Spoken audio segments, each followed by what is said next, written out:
There are bar fights in America that are now spilling out into the street. Now, I know that sounds extremely dramatic. Please forgive me. I'm certainly not trying to begin some sort of show for the 24-hour news cycle, but I do want me, maybe you too, to understand that these bar fights have to be handled before they spill into the streets.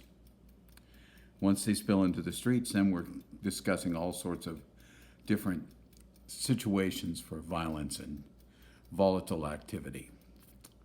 How do you stop a bar fight? Well, you got to step between them in some way, but if you step between them, you know what happens. You can be in the position to be pummeled yourself.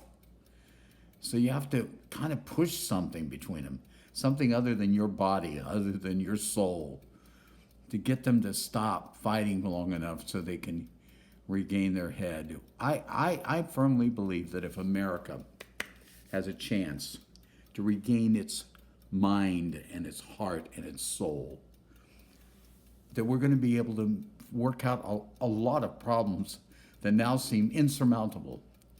But right now we're out of our head. We're completely out of our head, whether it be about religion and science.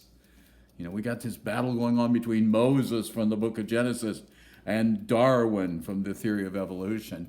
When you sit down and understand what these guys wrote was very similar to each other. Then we got this bar fight going on between men and women, men do this and women do this, and men will never be able to get along with women because of the... But if we just sit down and realize at least 90% of our makeup is identical, you know. We have so much in common that it's foolish to act like we hate each other. And then, of course, the bar fight we've been talking about between black and white. How we just allowed this concept of free speech to rob us of fair speech so we can finally once and for all get rid of foul speech. We've done it. We did it with littering. Littering used to be very popular. It isn't now. It's considered nasty. We did it with seat belts. When seat belts first came out in cars, nobody wanted to put them on. Welcome to America. What's that? I don't want to do it. But now it's mandatory and we give it a fine. The same thing has to be true of racism. Racism in this country has to be illegal. I don't care how bravely the soldiers in the South fought in the Civil War. They fought for a foul cause.